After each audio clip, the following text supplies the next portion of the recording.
নমস্কার।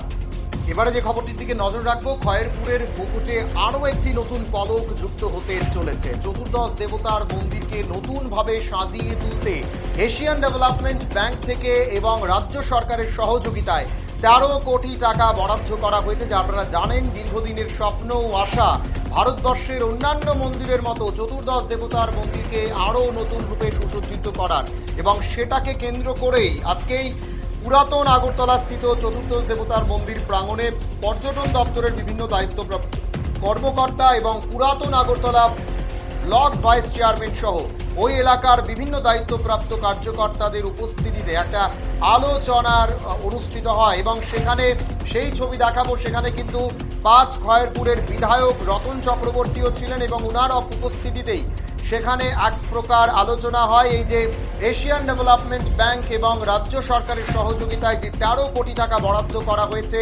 যাতে করে চতুর্দশ দেবতার মন্দিরকে নতুনভাবে সাজিয়ে তোলা যায়, আর সেই লক্ষ্যেই কিন্তু আজকের এই বৈঠক। এবং চতুর্দশ দেবতার মন্দির প্রাঙ্গণেই এই বৈঠক অনুষ্ঠিত হয়েছে।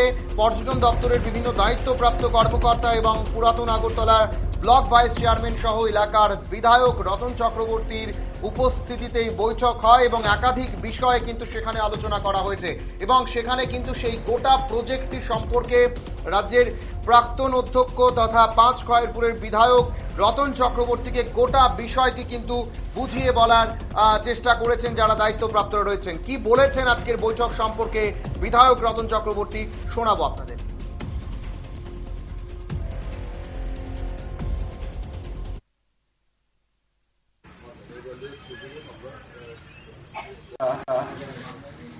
চতুর্দশ দেবতার মন্দির প্রাঙ্গণে উপস্থিত হয়েছি।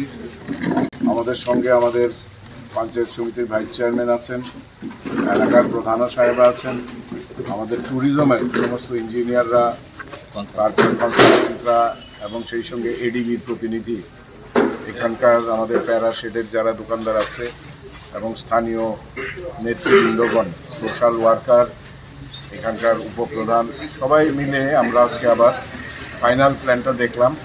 আপনারা জানেন যে ট্যুরিজম দপ্তরের মাধ্যমে এডিবি 13 কোটি টাকা স্যাংশন করেছে এটাকে নবকলেবরে গড়ে তোলার জন্য। মাতাবাড়িতে যেভাবে হয়েছে ঠিক প্রায় সেই ধাঁচেই এখানকার সমস্ত কিছুকে উন্নত করা হবে, রিমডেলিং করা হবে। প্রথম পর্যায়ের কাজটা কিছুদিনের মধ্যে শুরু হবে। অলরেডি টেন্ডার হয়ে গেছে। টেন্ডার অ্যাকসেপ্ট হওয়ার পরই অন্তত এই শীতের ভালো সিজনের মধ্যেই যাতে কাজটা দ্রুত গতিতে এগিয়ে যায়। আর এখানে প্যারা শেডের যারা ছিলেন ভাইয়েরা, তাদের সঙ্গে কথা হয়েছে। সবার সহযোগিতায় আমাদের এলাকায় যে ব্যাপক উন্নয়নের যোগ্য চলছে সেটাকে সবাই মিলে আমরা এগিয়ে নিয়ে যাব। এটা আমাদের একটা অঙ্গীকার করতে হবে এবং কোনোভাবেই যাতে কাজে কোনো হ্যাম্পার না হয় সেটা সবাই দেখবেন। সবার সহযোগিতা কামনা করি। সবাইকে নমস্কার।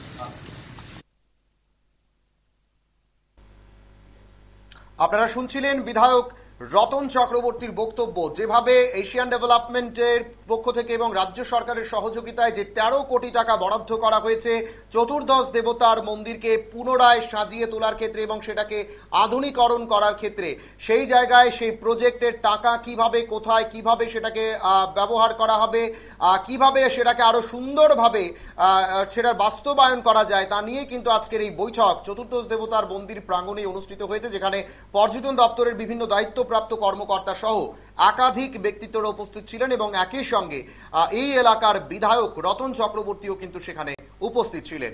সময় একটি ছোট্ট বিজ্ঞাপন বিরতির, সঙ্গে থাকুন।